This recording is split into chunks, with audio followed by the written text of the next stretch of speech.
Hi, everyone. Welcome to Deep Space Fine. We are down one member tonight. Hadil couldn't make it, but she will be back next week. So this is, yes, episode 5. But she lives on in her portrait.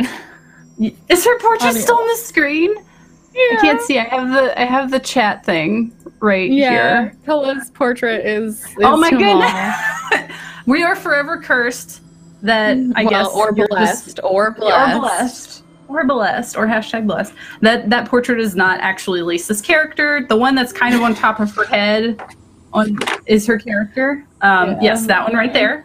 So just so you know, just please hold that next to your face the entire show. Thank you. Great, love it. We're doing this manually, okay? This is the manual way. It's an analog character portraits. Yeah, just send you all your art and you just have to hold it the whole time. But yes, welcome. I will go ahead and start with our sponsors. We are sponsored by Modifius, who provided us the materials with which to play this lovely game. This is all them. Yes, we got some beautiful books. It's a hefty boy. It's very hefty. And they're wonderful. And we are also sponsored by Fantasy Grounds, which is what we will be using to roll our dice on the screen that you see. You can try it for free at fantasygrounds.com, so that's pretty cool. And you can get all your miniatures from Whaling Games, which is at whalinggames.co.uk. And they have D&D, they have Warhammer, and they have 40K. And you can get them for 20% off on there, so that's pretty cool. And we are sponsored by Tabletop Loot, which they are great, and they provide fantastic dice, which we give away at the end of each game. I actually just ordered my new dice from them. Go to tabletoploot.com and you get some new dice too. That's great. So exciting. What kind of ones did you get? I got the antique looking ones. They kind of look like bone, but they're actually resin. You know what I mean? Nice. So yeah, and also you can type !sponsor to have access to all that relevant information in case that was too much and you want to see it in an easier way. So we will go around. We have a very small cast tonight, but if everyone wants to introduce themselves and their character and just kind of like briefly about them, we can start with Blue Jay. Hi, it's me. I'm Blue Jay. I do a lot of role playing. You can find me at twitch.tv/BlueJay or on Twitter at BlueJay_712, where I tweet and retweet about all the role playing stuff I'm doing. Also, I'm really sad because Drama Fever closed today and it was completely out of nowhere. And I was in the middle of watching a drama and now I'll never know how it ends. And my poor baby heart is just so sad. So sad. So if there's like a 10 second to 30 second bit where it's just Lidra staring at Dr. God damn it. I'm thinking Crusher like over and over in my head, but it's not Crusher. Why can't I? Bashir. Yeah, Bashir. I'm sorry. I'm just so sad. I'm having flashbacks to a previous life. That's how sad I am. But yeah, if there's a K-drama stare, it's because I'm sad about K-drama. That's all I have. That's it. that's my epitaph. Yeah, I know. I'm sad too. I'm gonna miss out on a bunch, but ironically, tonight is a little K-drama-y, so it's perfect. It'll fill that need at least for tonight. Yes. I am ready for some Star Trek K-drama. I hate you. All right, and this is Lisa. Just tell us about. I'm Lisa. I am playing Tula Talur, who's an elderly Betazoid woman who's lived a glamorous life of modeling intergalactic space fashions and also intergalactic espionage, which we've been learning a little bit more about. Gasp! And I'm super excited for a lovely episode to see what. I think the last episode we ended with Lidra being consumed by a replicator. Yes. So, ready to find out. Yes, so last episode, the group had some kind of medically mandated vacation in the Hollow Suite. In game time, it was a couple hours, but as far as Star Trek time, what you actually experienced is probably a full work day. I'd say about 8 hours. And we ended with everyone kind of coming out, Quark being disgruntled, sending you onto the little replicator cafeteria, and Lidra walking up to a replicator to get, I believe, a Rectigino. That's the standard. Yeah. We love those. We love them. And so freaking out because the replicator clamped down on her hand as if it just had teeth and bit her. This is a horror movie now. Yes. So that's where we will start. And I will say that so far, Lidra's the only one. She walked up and this happened to her. So if you would like to take it away. Yeah, so we had just killed a dragon in the holosuite. And the holosuite had the, at least the computer said that the protection was, turned off. Mm-hmm. I forget what that's called, too. I don't remember my Technobabble either. I'm, way off on my Technobabble. It's space unsafe. Protocol. Yeah, the safety protocols for the holosuite were off. And so it was a very stressful adventure. We could have died. But we didn't. And she's just basically okay, I did my doctor mandated relaxation, whatever. And the whole time it was just really tense. And now I need to get a coffee and go do more work. It's the first time in weeks that she doesn't have Paran just hanging around in her vision. So I feel like she's kind of hoping that means that she's not watching her thoughts and learning with her.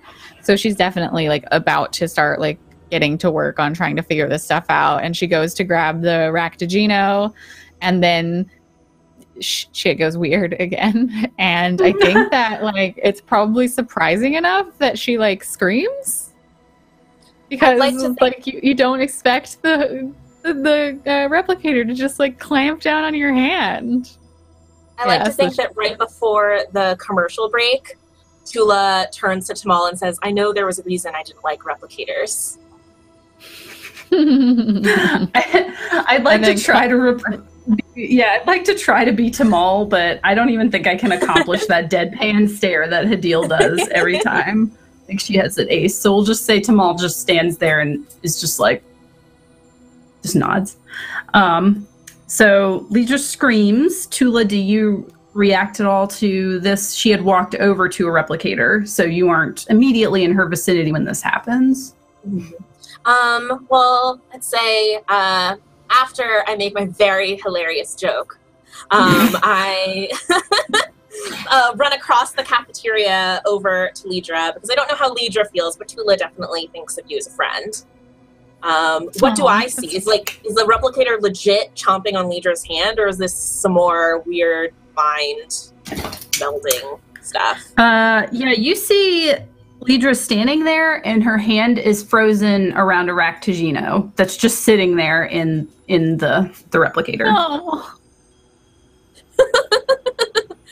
Lidra, my dear, I know that sometimes the replicator can make the Rectigino a bit hot, but I think you're overreacting.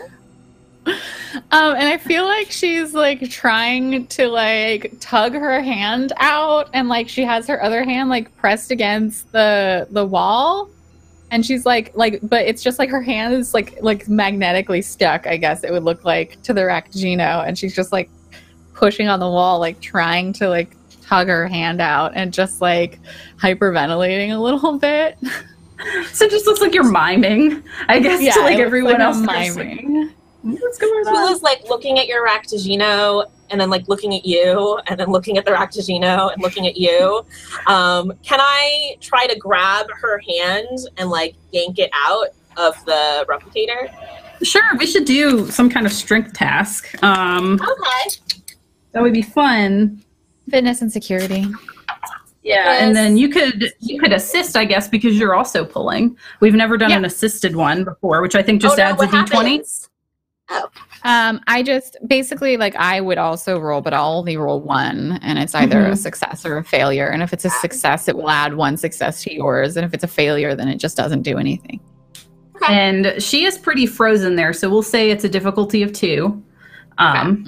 And we'll just see. And I have to get a I roll 9. 2d20. My fitness is 8 and my security is 4. So I want a 12 or lower. Whoa. Well, I got a success.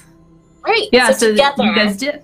Yeah, you managed to do it. So you both, Lidra's pulling her arm. Sorry, do you have a focus that might help with this? Oh, yeah. See. The 2 would have been a double success. And you're a strong girl. I'm very strong. But the only thing maybe possibly relevant would be hand-to-hand combat, and I don't know if this is really combat. And it's more like tug of war, I guess, more than anything. So I do not have tug of war as a focus, no. I just gotta fight for motivation wherever I can find it. It's fine. Momentum. It's fine. Momentum. Yeah. Momentum, And I like to think Tula is still confused about what exactly is going on. So after watching you struggle by yourself for a little while, she's just like, well, all right, my dear, we'll play your game. And I'll grab your arm and try to just like yank it out. What a fun game we're playing. We're just playing pretend. Yeah, you do notice when you... can probably sense that Lidra's scared. Yeah, you would definitely. Like path abilities.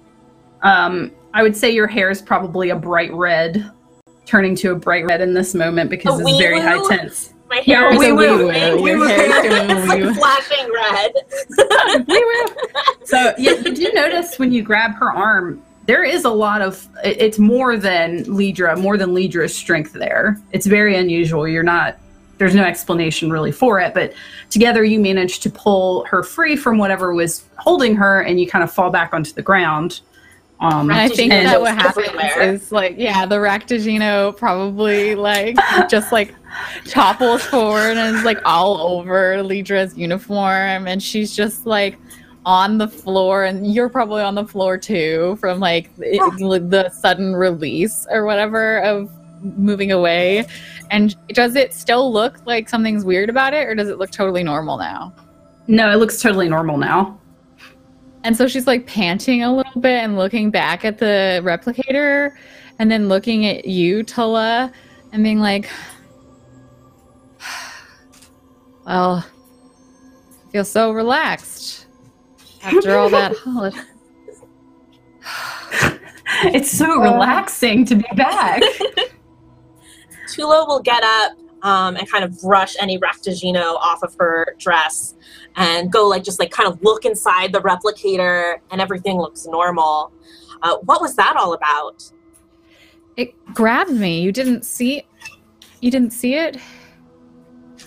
Well, you did a lovely miming impression of someone stuck in a replicator, but no, I didn't see anything unusual. You're very strong, though. It wasn't me. I'm gonna just touch your shoulder. A little touch.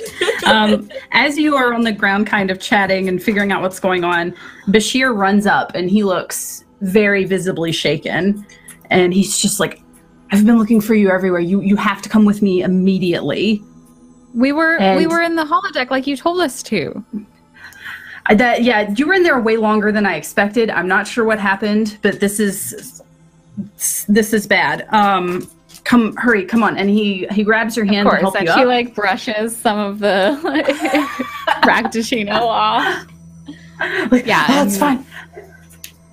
I don't have Raktajino all over me. Don't worry about it. And he kind of helps you to your feet. And as you look around, you really kind of register. As soon as you came out of the hollow suite, Quark had kind of shuffled you along. He was having his own issues. He's irritable. But you're finally kind of registering the area. And you see that there are civilians everywhere, and they're shuffling around the promenade and all about, and they all have bags on their backs, and as if they're going somewhere, and they're all muttering. And you can just kind of, Tula, especially, you're picking up on some kind of atmosphere. There's something very wrong that was not wrong when you went into the hollow suite. What's going on? He just kind of rubs his forehead a little bit in frustration. And he said, I apologize. I wasn't able to pull you out of the hollow suite sooner, but shortly after you went in there, we discovered there's an infestation in certain parts of the station, and we're trying to evacuate whoever we can. You can't let anyone off this station. This whole station should be under quarantine. we do have a section of the quarters in quarantine. That's what's infested. And he kind of looks at you with a very pointed look, and he's like, you have to come with me. And, like, she's willing to, like, walk and talk, but she's just trying to insist that, like, you can't let anyone leave. Like, even if the scans don't show it, like, these people are probably infected, and, like, trying to avoid, like, actually telling him that that it's her fault. Because last time Paran was, like, gonna like, kill him or whatever. Like, he started coughing. Mm-hmm. So she doesn't want to, like, just, like, straight up reveal that, like, what she knows. But she's also like, you can't, I don't care where it seems like it's infested, like, guaranteed. Like, I went in the Jeffries tubes and I saw it. Like, there's stuff all over the station. And, like, as you're kind of, you're kind of walking and talking, and he's listening to you. And as you're kind of telling him all of this information, Tula, you feel a hand on your arm, and you're kind of pulled to a little doorway as you're all walking down the promenade. Tula had been intending to follow and be like, infested? What parts of this? What's parts of the station now? But the door like grabs her and pulls her back. Yes, and it's Garrick, and he pulls you into a little doorway, a little shop doorway, which has been closed, but just kind of to pull you to the side. And he looks very panicked, which is very unusual for him, obviously. He's usually a very composed guy. He doesn't do it, but his eyes are a little wider than normal. He looks a little rushed, and he says, whatever is happening right now is not the main problem. And he looks around a little bit, and he hands you back the card that you had given him, the black card. And there is a D written on it, or whatever, space D. Space D. That's a bad term, sorry. But it's space letter D. Space D. Delta? Space Delta, thank you. Space Delta. It's a Delta. It got steamy real fast. We're not saying Space D ever again. I don't know why I wrote that down. We might say it later when Garrick pulls Tula aside into his quarters. Am I right? Get that Space D. Okay. So the gravity of this sets in because this is actually quite serious. He hands you this, and he's just like, he can't even speak. He's so panicked. And I don't know, as an empath, as a empath and being a Betazoid, if you want to try, if you can project any sort of calmness onto him. Yeah. Well, first of all, I'll say Tula, who's usually pretty composed, is a little bit shaken because she basically only knows Elam Garrick as a very composed person, and he's also one of the few people she's basically almost never been able to read.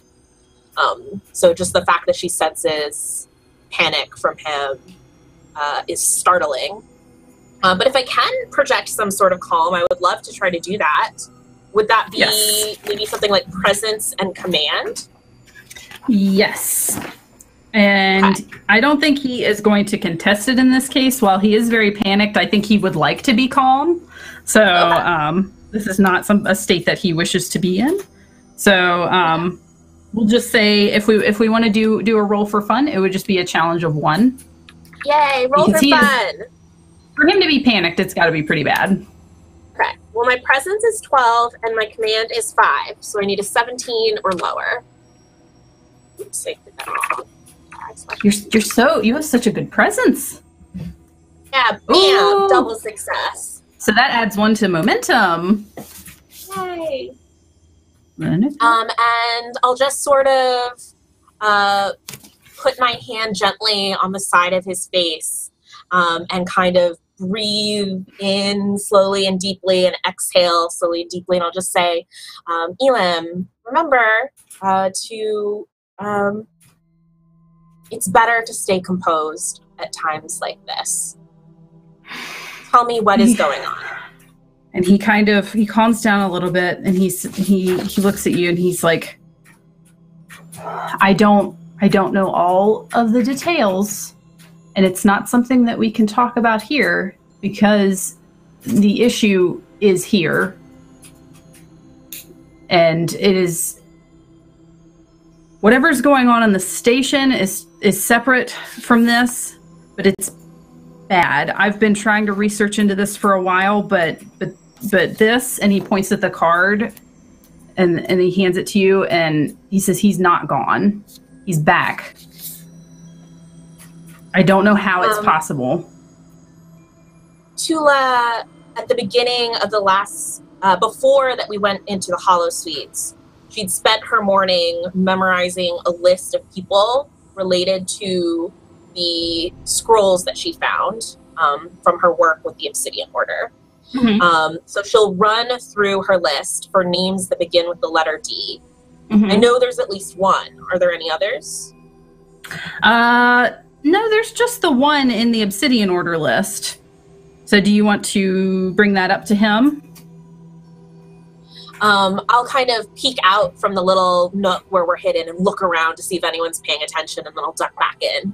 And I'll lean in so that I'm basically whispering right in his ear, and I'll say, Is Darius back? And he kind of looks and he says, yes. That's impossible. Well, my dear, he's on the station. He's on I've seen him, and he's here for both of us.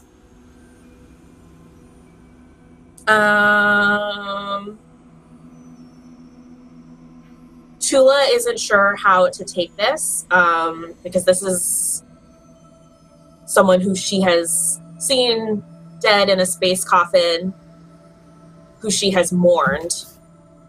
Elam, I don't understand how this could be. You saw him? We buried him. I know we did, but I'm waiting to hear back from a few contacts on Cardassia for more information. But for now, all I know is that he's here and he's coming for us. He's here. I need to see him. I don't think that's a good idea. I think that we need to leave. We can't. There's something wrong. There's something very wrong with this situation. The station's under quarantine. I don't understand how we can leave, and I can't leave Lidra or Tamal, and I list like everyone in the medical department and all of my friends here. And he kind of sighs. Oh, I feel bad that I didn't list Greggy first. Oh yeah, Greggy. He kind of sighs and he's like, Bashir hasn't explained to you what exactly is going on, has he? They don't seem to take me very seriously in the medical bay, which is helpful sometimes and not so helpful others. Well, he kind of pulls down his collar, and he has a little apparatus on his neck that's kind of blinking. And he said, there are those of us who are fine. We are staying on the station. And there are those of us who are not, and who are not staying on the station. And then back over to Lidra and Bashir. Oh. At the same moment, you notice, as you're explaining this to him, you notice he has one on his neck too. And he kind of he's listening to you. He's very tired. He knows that he's heard from you before, that you've seen things. And he knew that you had kind of cut yourself off at that time because, as you mentioned, it was when Paran was like attacking him and you couldn't tell him. So he's listening, but he's just like, what he said. Go ahead. What is? And she like stops, and she's like, what's going on? And he takes a deep breath and he said, while you were in the Hollow Suite, we discovered an infestation, and it's growing in the walls in multiple locations, centralized on the living quarters, and it's centralized on yours, Tula's, and Tamal's, and a few other people in that section. Federation orders have been very clear. We need to move anyone who lives in that section into it. And Captain Sisko is coming down here shortly to give us the rest of what's going to happen. And I was able to come up with an apparatus that can help those that were not living in those quarters, but there's no way that anyone living there is not infected. And he's very shaken up, and he just says, "I'm so sorry." And in that moment, you're kind of reminded of the time when you first came to Deep Space Nine. Do you remember that day at all, and how he was equally as tired that day? The way he's acting now, exhaustion, running his hands through his hair, seeming very disappointed in himself. It's a more intense version of that particular day. But it's the day you had first arrived on Deep Space Nine. I believe that you were assigned there because you specialize in xenobiology and you were studying Bajoran xenobiology. Is that correct? Yeah. Yep. And like, I feel like she had, it's weird because she had been on Deep Space Nine before she was joined. And she had been on Deep Space Nine. Jedzia was her mentor, to see whether or not she could, she was worthy of being joined to a symbiont. But she was kind of a different person then. So like, this is her, like she came back and was assigned here, as like now she's in Starfleet. Now she's officially assigned here, and she has a symbiont. So like, things are familiar. Like, she still remembers stuff from before, but she's also seeing it through like a very different lens, because she has all the previous lives of like the symbiont with her now. So what she remembers is like being extremely overwhelmed and just like trying to like keep it like inside. So she does kind of remember, like, it's giving her like a flashback to when like Julian was like this before, but it's not something that she like had actively like had in her memory until now, because she was so overwhelmed with like what was going in like on inside. So like, it's like, oh right, I remember this. And you're just like, oh, it was a similar atmosphere. There was a big accident on a portion of the station, and a lot of civilians had been injured. So you kind of walked into this hectic situation, being sent to Meadoway to meet Bashir for the first time. I don't know, were you kind of familiar with him and excited to meet him? Did you know about him? I mean, he's a pretty famous doctor. Like, in episodes of Deep Space Nine, like, the youngest doctor to ever be like nominated for like one of those space awards. I don't remember which one. Someone Google it. Space award. But like, he was one of the youngest doctors to be nominated for this award, and it was like an actual like really big deal. And Nitra obviously would do her research as to like who she was being assigned with. And she's not necessarily like in medical, but being like in science and focusing on genetics, she's also like aware of like his special genetic situation. I don't know if it was revealed in season 3, but maybe she's just like suspecting of it. At least I know it. Like, let me just genetically. When was Bashir? Julian Bashir. What episode was it? It's season 5. That's okay, so we not publicly revealed yet, but maybe you knew from the xenobiology standpoint. maybe she's just a little bit curious. Like maybe she had been doing some research and like noticed that like he's like had like a genetic profile done or whatever, but like she's definitely like he piqued her interest, right? And so like when she like jumped straight into this with like emergency medicine, like there was a little bit of like out of the corner of her eye being like, so that's Julian Bashir, huh? Like the famous doctor, the young genius. Yeah. Okay. Yeah, I was wondering, I was like, would Lidra have been the type to put a poster of him up on her wall, or just, you know, she read articles. I know who he is. Yeah, she read articles. So she read his thesis. It's not Tamal level with Spock. She's read every paper that he's ever published, but that doesn't mean that she's got his poster on her wall. Definitely not. Covers up the wall really fast. Close this door. There was nothing there. Don't look at that. Also, real quick, thanks to whoever just donated to give us crits. I actually, if you were wanting good crits, they would be ones in this game. Yes. So if you want to let us know in the chat if you meant a good or a bad one, I think you meant probably good. Crit success or a crit fail. Yeah, because if you meant good, then it's actually a 1 in here, which is super weird, I know. But it's the truth. Jim, I'm not lying. So I bet it was good stuff. Thank you, Jim. You a good boy. He's a good man's.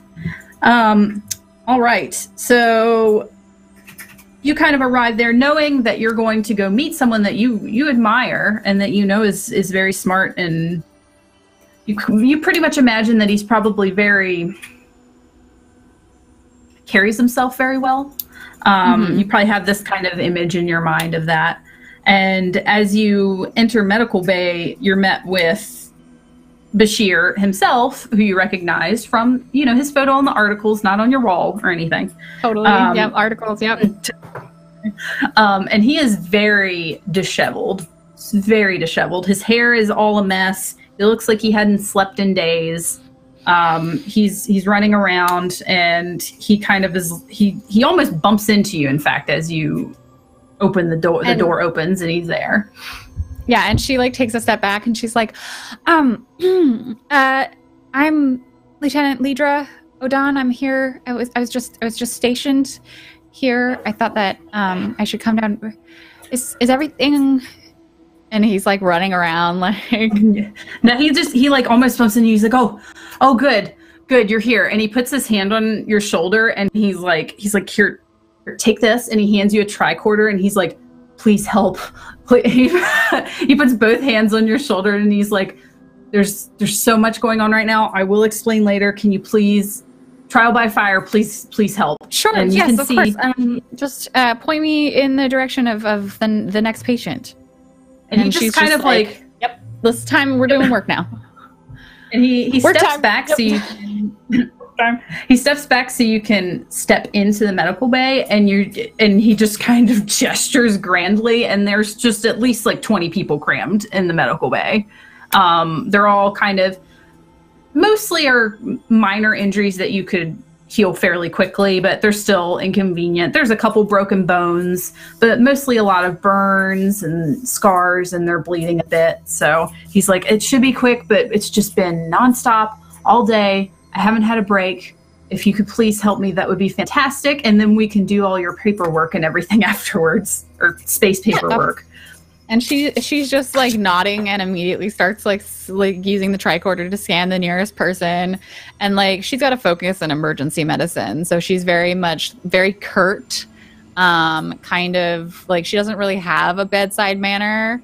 It's not like joking around with people. It's just like, this is what's wrong with you. All right, here's a hypo spray. Like, oh, you weren't expecting that? Well, you're fine now. Please leave. Like, all right, exit's over there. Like goodbye. Yeah, not like a Vulcan, but just like she's not really like I said earlier. Like she's got all this stuff going on like on internally, so she doesn't really have a lot of extra attention to give to like other people's problems. When she was very young, she was also like very like blunt and quiet.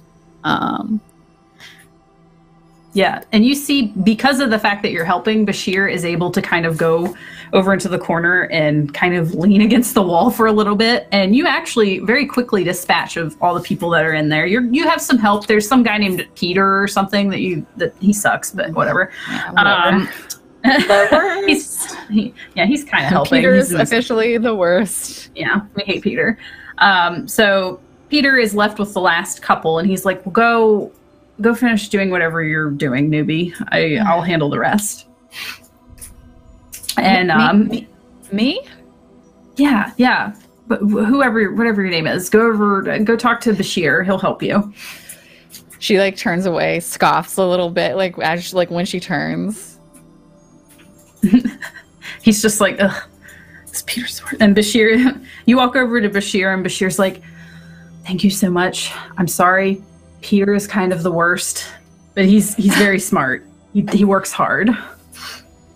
It's fine. I'm sure that you'll be saying that about me sooner or later. Now that things have calmed down, I suppose I'm Lieutenant Odon.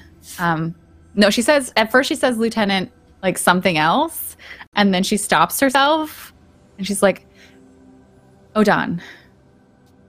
I keep forgetting. Oh, yeah, you were just joined, weren't you? Just recently.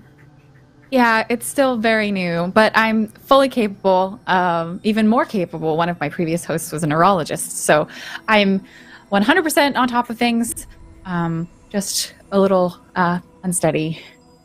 Oh, well, he's like, honestly, I watched you the entire time just now, and you are incredibly capable of doing it. I'm very impressed. I'm very happy to have you here. And thank you for allowing me a moment of rest, because it has been a very long day. And she's just like blushing a little bit. And she's like, of course. I've read all your papers. I'm sure that I have a lot to learn from you and the other researchers here. I'm eager to get started. Are there any other xenobiologists or geneticists that work in the medical bay here? No, I mean, you're the prime researcher that we're going to have, and I'm very looking forward to working with you. He's like, and he kind of looks at you and he puts a hand on your shoulder and he's like, let's go get a Ractagino.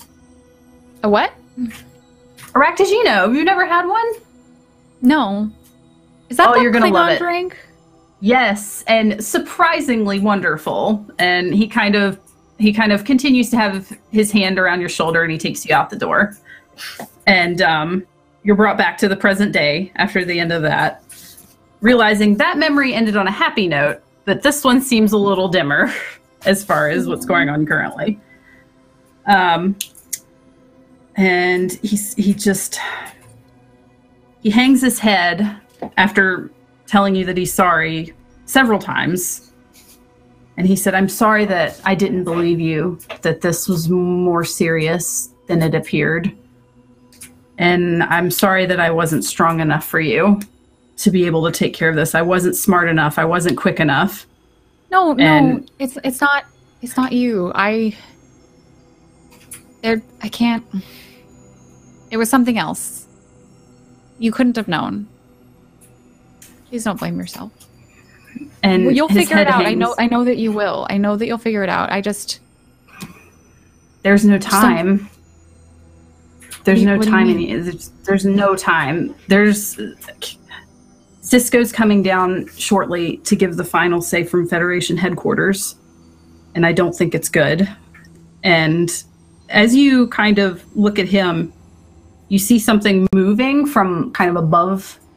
He's kind of leaning against the wall, and you see something moving up there. And as your vision tilts up above his head, you see Paran there, and she's like hanging from the ceiling, and she looks like a horrible monstrosity at this point, barely recognizable. Her limbs have elongated and twisted. She's kind of like walking on all fours, kind of like disgusting. Like some of them are bent backwards. Her head has like reshapen itself into just this long maw, And there's a bunch of like frills of fungus that are growing all over her head and her body. And she's just kind of smiling down at you as Bashir's standing there trying to fight back tears. He's just so tore up about the fact that he seems to have failed, or he has failed. She's like on the ceiling, like above or behind Bashir? Yeah, kind of just hanging out above. You guys are against the wall, and she's just like right above, a couple feet above your head. Nitra definitely like grabs Bashir and like pushes him behind her, and like stands in between like him and the creature. And Bashir's like a little confused, but he's just too tired at this point. He's just like, okay, sure, we're standing here now. He says, there's some decisions being made right now, and I've tried to fight them, but I don't think I was able to win.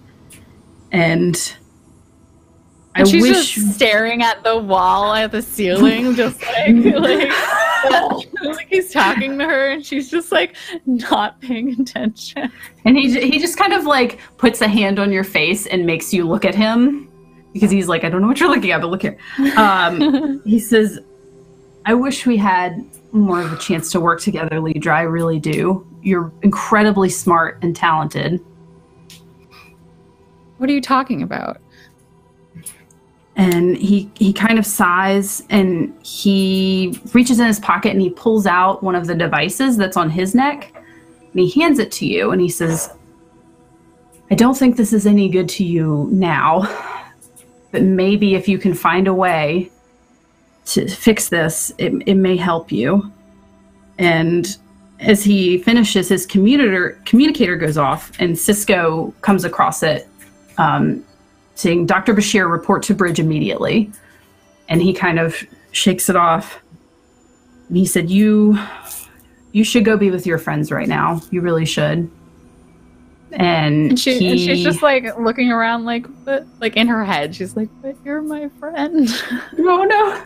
And he kind of puts his hand on your shoulder and squeezes it, and looks at you, and then he turns and walks out of the room to go head to the bridge.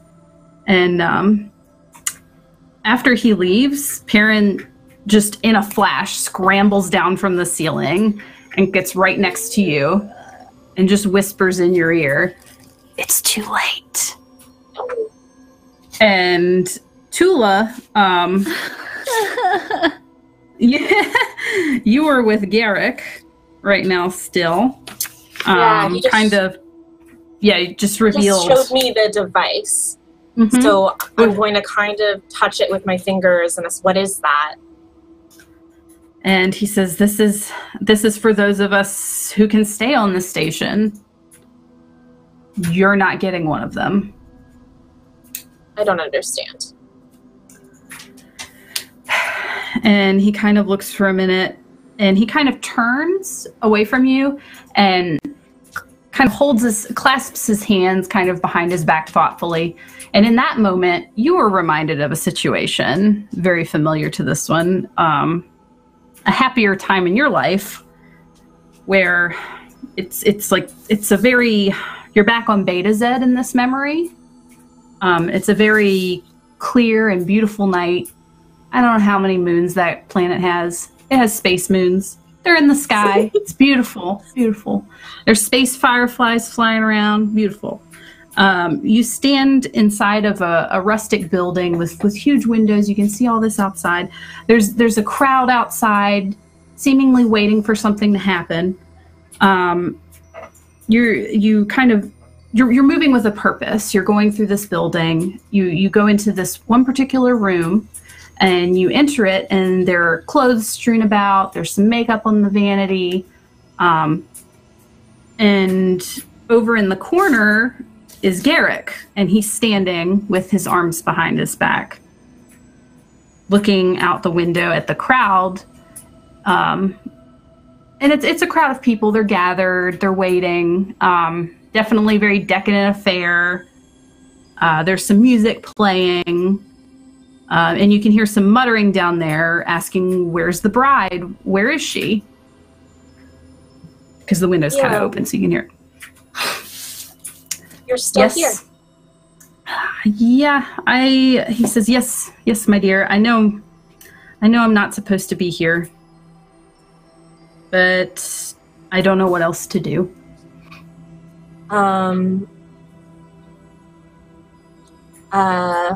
Tula is dressed in a long white gown.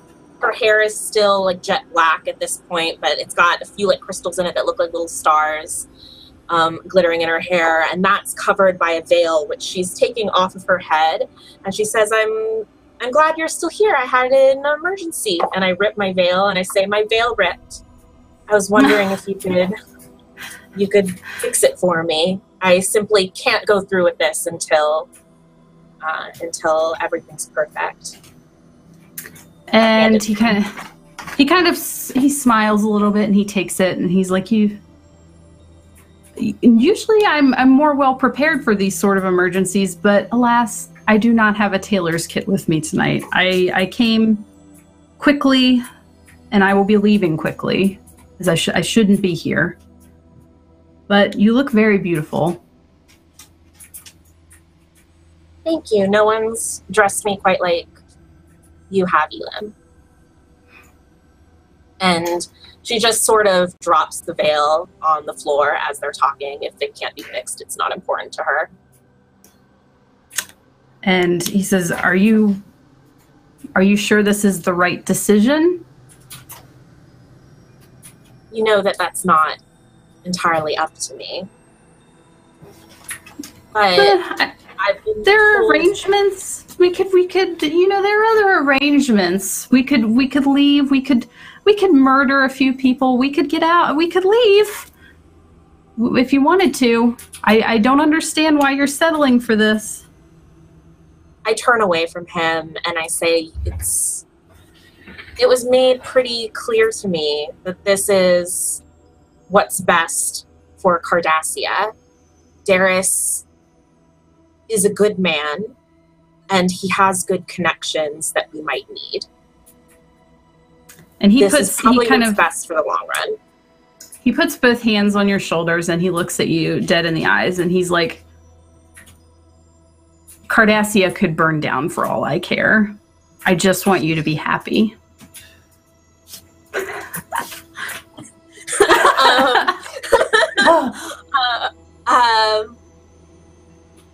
You don't mean that, Elim. You live for Cardassia. And he kind of looks away and he's like, perhaps not. And then he kind of steps back and he said, but I did want to see you one last time. And he turns and leaves the room very quickly. Oh.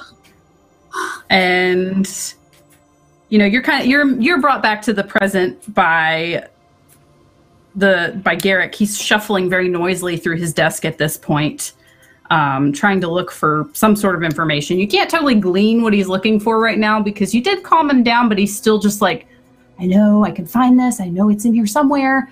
And he's like digging and digging.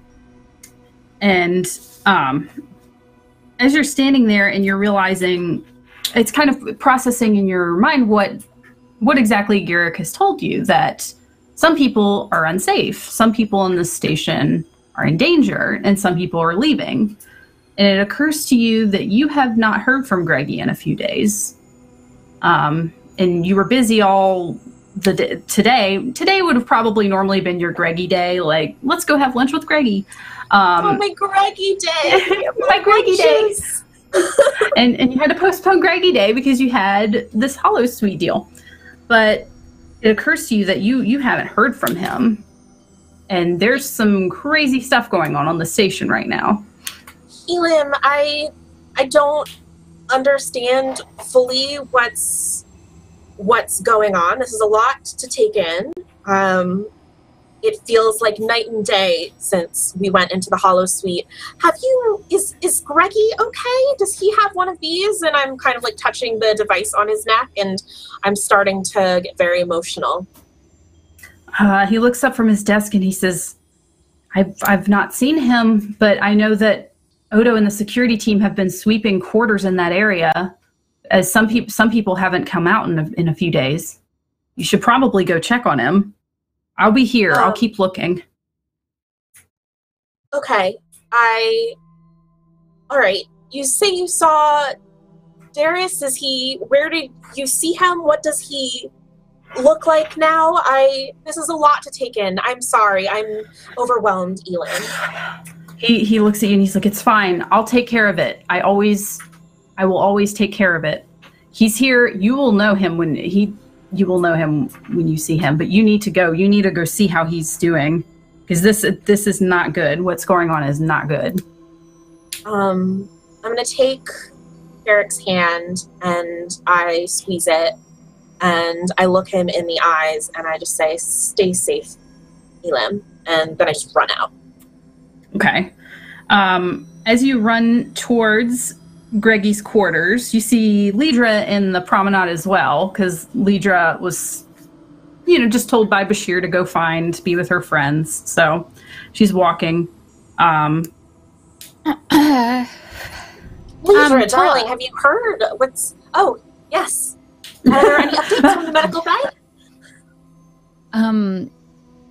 Bashir's been called to bridge, and we've been confined to quarters.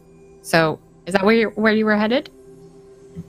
I was going to go check on Greggy. I've not seen him in a few days. I'm very worried. His quarters were right across from yours, right? Mm-hmm. Yes, I am staying with Tamal now, which I thought was why I hadn't seen him. But with everything going on since we left, I'm concerned. I shouldn't have left him alone. Wait. No, he can't take care of himself. You're staying with Tamal? Yes, I've moved into her living quarters. She couldn't be alone. She just begged and begged me to stay with her. And of course, I obliged. We're a friend. And she does that whole sure. Well, that's not an issue right now. Right now, they said Bashir said that Julian said, and she's just stuttering, and that our quarters, the area where our quarters are, have been infected, which means we can't go there then. It's too late. Tella. But the scans, Lidra. The scans and all the blood tests we did. And I look, is Paran still around? Yeah, she's up on the ceiling, kind of crawling everywhere that you go, following you. I can't tell you, but the scans didn't work. We thought that they worked, but they didn't work, and I'm sorry. I would like to lodge a complaint. A formal complaint? I have a question for you, Kayla. Mm-hmm. I'm reading emotions off of Nitra. Do I read them off of Paran at all? No. Okay. No, you don't read anything. You don't read any extra. I don't know if you would read anything from her symbiont in that case. I don't know if that's ever come up. No, it's kind of one thing. You're one thing. Yeah, we're for the it doesn't have emotions. It has memories. Mm-hmm. Yeah. So yeah, it's not, just Lidra. Yeah. Lidra, I can't be confined to our quarters. I wish I could tell you why, but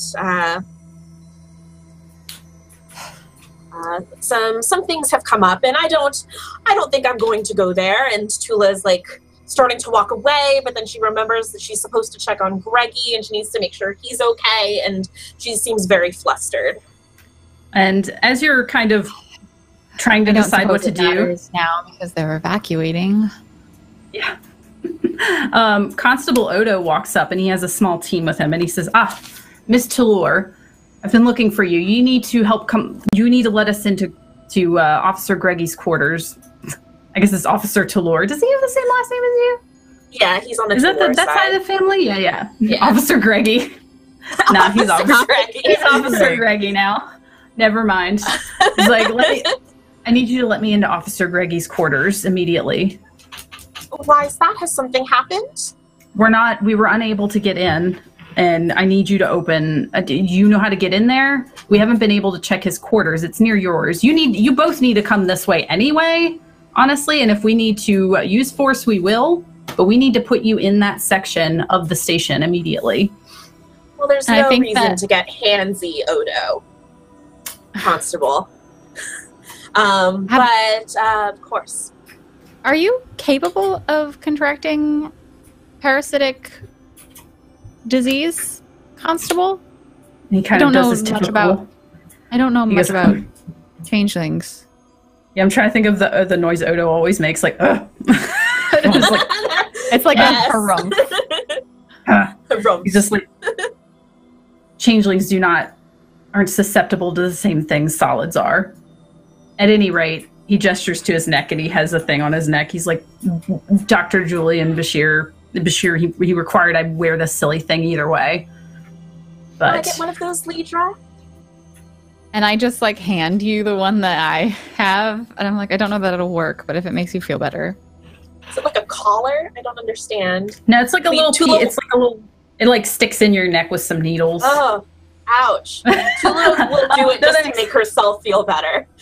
Yeah, you stick it in, and it kind of goes like, and like attaches into your neck, and Odo's is blinking green, but yours is just a glowing red. Oh no. Well, of course, after you, Constable, and I will follow them to Greggy's quarters. Because I need to make sure family's okay.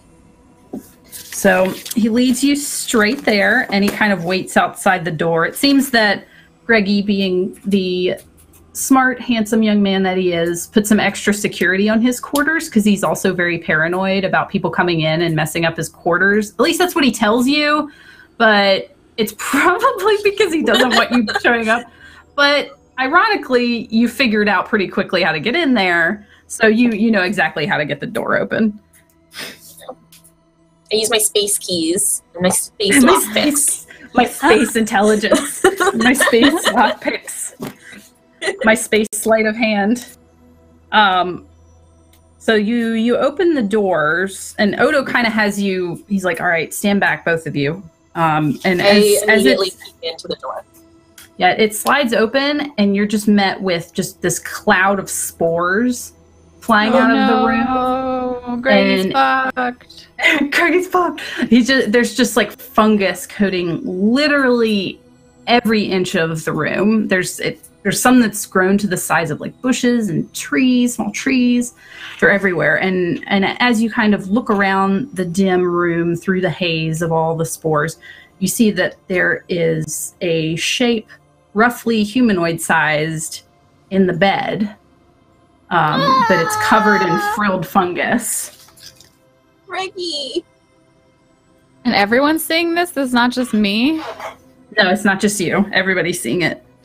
And I think that she sees it, and then she looks back, and she's like checking people's faces to be like, I'm not the only one that's seeing all this fungus, right? Like, she doesn't say it out loud, but she's looking around to see if other people are also reacting to it. So is immediately upset, and she just kind of crumples in the doorway and is like, "No, Greggy!"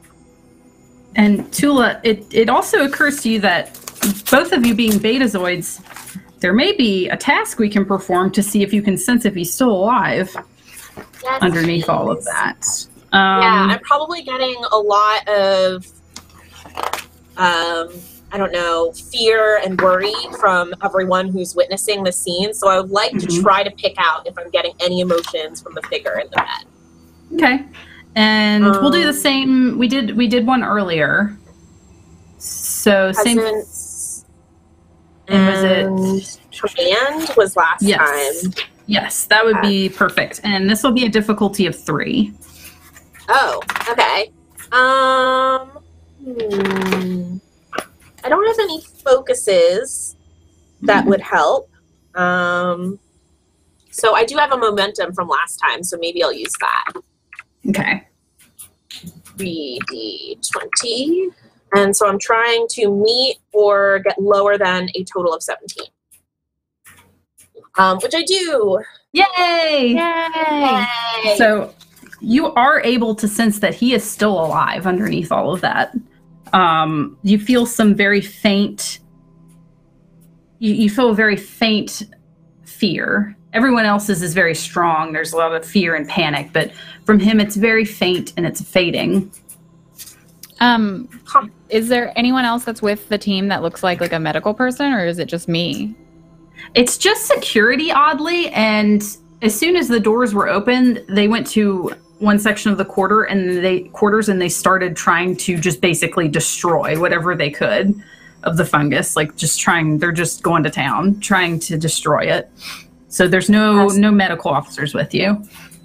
Tula had collapsed on the floor. Is Paran still following us? She is just kind of hanging, she's kind of crawled in underneath the opening of the door, and she's kind of sandwiched herself like a centipede or something up in the corner, looking down. Yeah, so I think that when Tula collapses on the floor, and she sees that the security people aren't really paying any attention to the body or anything, they're going for something else. I think that Lidra switches into badass experienced emergency medicine lady, and she looks up at Paran, and there's a bit of whereas before it had been kind of terror and fear, there's a bit of anger, no, fuck you. You don't get to do this to Greggy. And so she stomps through the fungus and the spores because she already knows that she's infected, so she's not worried about getting infected again. And she goes to where the form is on his bed and is scanning it with her tricorder and just trying to figure out if there's anything that she could do. Tula is just calling to Lidra, letting you know, I can still sense him. He's still here, but it's fading. I would say you're probably, with the tricorder, you're easily able to tell that he does have life signs. His oxygen level is low, but he's hanging in there. That's the main thing, is he's losing a lot of oxygen right now. I'm going to try and clear some of the fungus from him. Okay. I don't think we need to do a task for that. It's fungus. It's gross. It's just you grab it and it just squishes in your hands. You start digging and pulling it, and you kind of get his face exposed, and you can see there's fungus going up his nose and down his throat and his mouth. There's one really long one that's just going down into his throat as if it grew from inside of him, and he can't breathe around it. He's just not able to breathe. You're disgusting. Odo, I need you to do something for me. And it's very important that you don't hit Greggy. Can you set your phaser to high? And she doesn't want to say to kill. There's that hesitation. And vaporize this part of the part that's going down his throat. Quickly, please. And Odo kind of walks over and he looks and he's like, I don't know, why don't we just pull it out? And he grabs it and he just you don't know. And he just yanks it out, and it comes out really easily. It's very much, it's a lot longer than you expected. It's I don't know, that long. And you have no idea what that could have been attached to. And Greggy just starts coughing. Odo. And Odo just kind of goes and just drops it on the ground and walks back over to what he was doing. And Greggy he's coughing, and he's just he's oh God, what happened? What's going on? Oh, it's okay, Greggy. And I'm gonna hug him. It's not. He's okay. oh God, is this a nightmare? Did I just wake up? What's going on? And he just kind of starts crying a little bit. He's very distressed. Poor Greggy. Poor Greggy. As you're kind of dealing with Greggy and comforting him, Odo and his team they their communicators go off, and you can't really hear what's said, but Odo's like, all right. And he looks at the two of you, and he's like, we're leaving. You have to stay here. And he leaves abruptly, and he walks out into the hallway. You can follow him if you want. There's a lot of commotion going on in the hallway now. Yeah, I'm definitely going to follow. I know that, like, Tilla is having an emotional moment, but, like, I don't want to stay in this horrible nightmare room.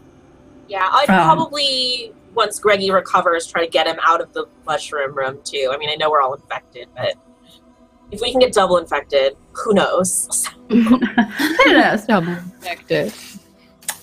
So he walks out in the hallway, I don't know if it's just a hallway. This isn't the promenade. Yeah, this isn't the promenade. Something different. And you can see that you're coming out of a room. To your left, the hallway kind of extends, and there's more rooms. And to your right, the same thing. And at the end of both of these hallways are a barrier. There's an energy field, and there's groups of people on each side of the energy field. And there's just noise. There's so much noise. Everybody's talking.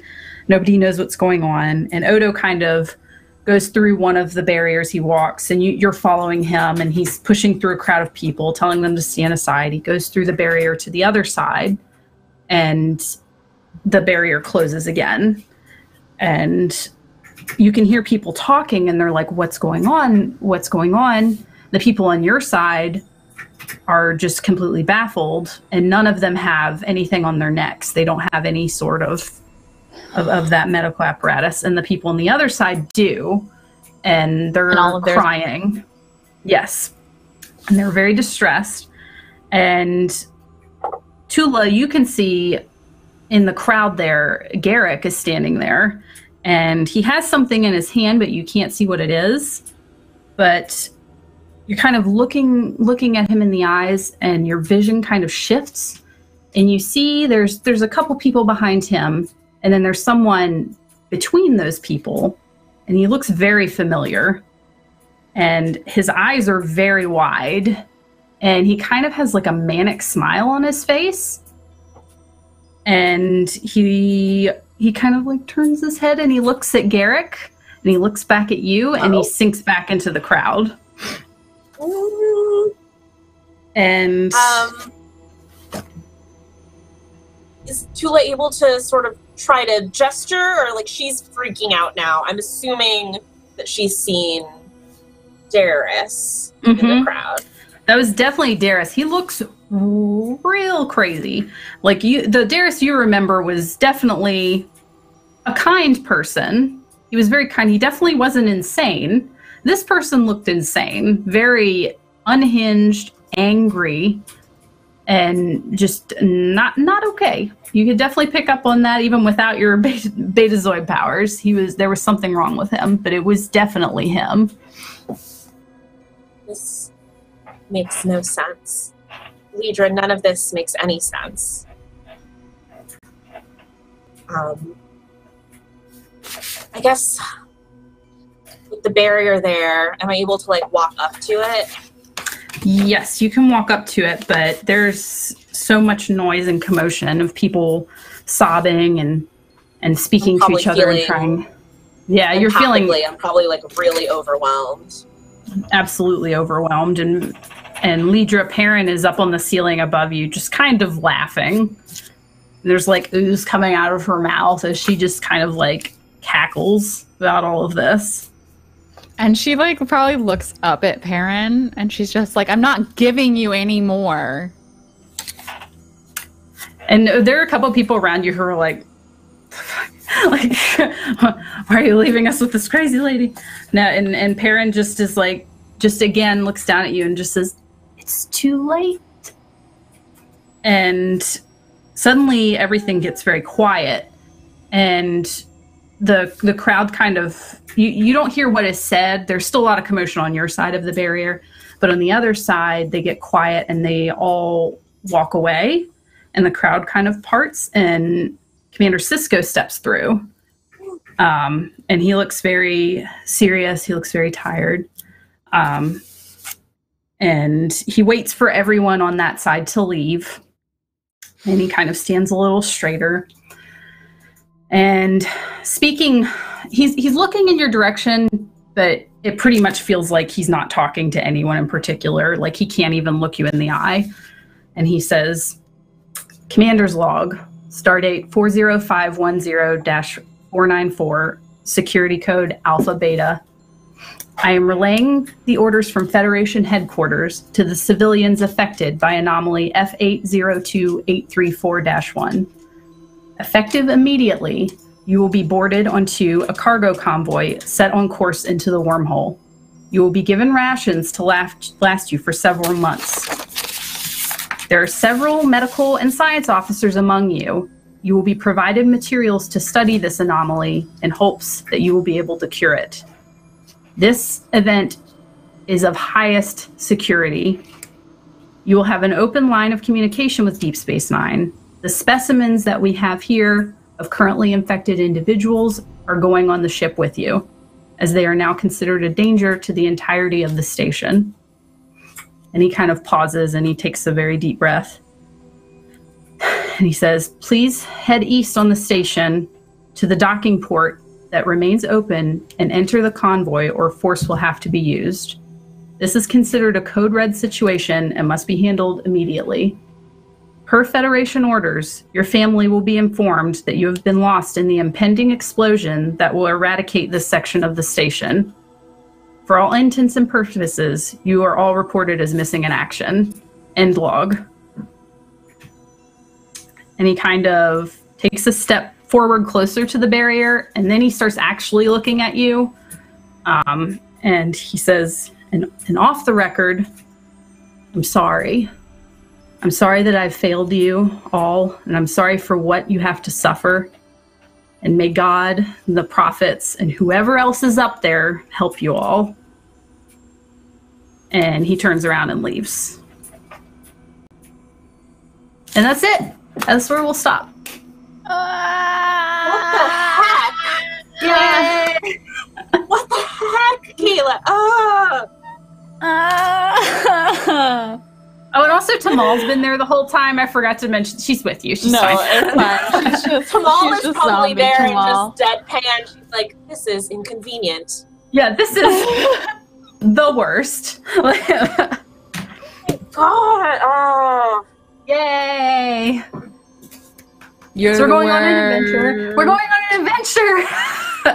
God damn it! They've abandoned us. Fate has abandoned us. Everyone has abandoned us. We're shooting us into space. We're going on a Without space our man adventure crushes. without your mans. Well, to be True fair, tragedy. you have an open line of communication, so you can just text them and be like, "Hey, you still up?" Like, so, like Want to Netflix and chill? Netflix and chill. They gave us Space Wi-Fi. Netflix and chill. Oh man. I can't believe This they're is the just worst. abandoning us. Those jerks. Yeah, they're jerks. That's okay. They're gonna send someone. We're gonna have a guest, which I will tell you both about. Not next week, but and we're gonna be off for Halloween because I think everyone has Halloween plans. I don't know if you do, Blue Jay, but everyone else does. Yeah. So we'll be off for Halloween, and then after that, we are gonna have a guest. And it's going to be a lot of fun. I'm going to try something mechanically that I am very excited to try and I've never seen done before. So we'll see how it goes. It'll be a fun time. So we're done for this week. We'll be back next week and Hadil will be back with us to be sassy about this entire situation. I'm sure Tamal has a lot to say. Yeah, sorry for the shorter episode, everyone. We just wanted to make sure to give you something instead of nothing. Yeah, it's fine. We're good. We're like at an hour and a half. We also started at 7 instead of a little after 7. I think we typically start a little after. So, Yay! So, if we want to go around and say what else we do on the internets and who we are and everything, and start with Blue Jay. Don't forget, everyone in chat, we are giving away a set of tabletop loot dice. If you'd like to enter to win those, it's !loot in chat to win some free dice. Free dice. But for the rest of it, I'm Blue Jay. You can find me at twitch.tv/bluejay. You can also find me on Twitter at bluejay_712 with the links to all of my other relevant medias and all of my role-playing portfolio, including this show and the one I'm in tomorrow, are linked on my website at bluejay.tv/portfolio. Yay! And Lisa? I am Lisa Chen. I do a bunch of D&D stuff on the interwebs. You can find me on Twitter at MercifulDM, written down here. I'm the community manager for the Adventurers League and also the Dungeon Masters Guild, and I'm a D&D writer, so follow me for all the D&D things. I am going to be processing this for a long time. That was quite an ending, quite a cliffhanger. Yeah. Hurts. You're like, I can't talk to Garrick anymore. It's fine. That's the real tragedy, I think. I'm mostly just hurt because Daddy Cisco abandoned all of us. Yeah, I think he's probably going to go be depressed about that for a while, knowing Cisco. Yeah, he would never unless he had to. Yeah, it's pretty bad if it's like he has to give up on something, but theoretically, you don't know that he's given up. He's just following orders right now. Yeah. We'll see. So, let's see what happens. And I'm Kayla, and you can find me on the internet at KAYNCLI. And I think the last episode of Hell's Bells this Sunday, we pre-recorded it. So it won't be live. The finale of Hell's Bells. The finale. And you can check that out. And that's the only other thing I was doing. So now it's just this. And Art and TK joins the fray, and I announced our little short Strix comic, which we will be announcing where to buy that very soon. And I'm working on some new designs for Holly's clothing shop, which you can get like this. Oh, wait, sorry, it's mirrored. This one, you get this. You get this there. So we'll have a fall winter release soon, and that's pretty much what I've been working on. So that's it for me. And thank you both. Thank you both for playing. This was a lot of fun. I had a lot of fun with this episode. Of course. Yeah. It's always my pleasure. All right, so I think we're done. So goodbye. Bye. Goodbye. If it doesn't end, we'll just tell jokes until it ends.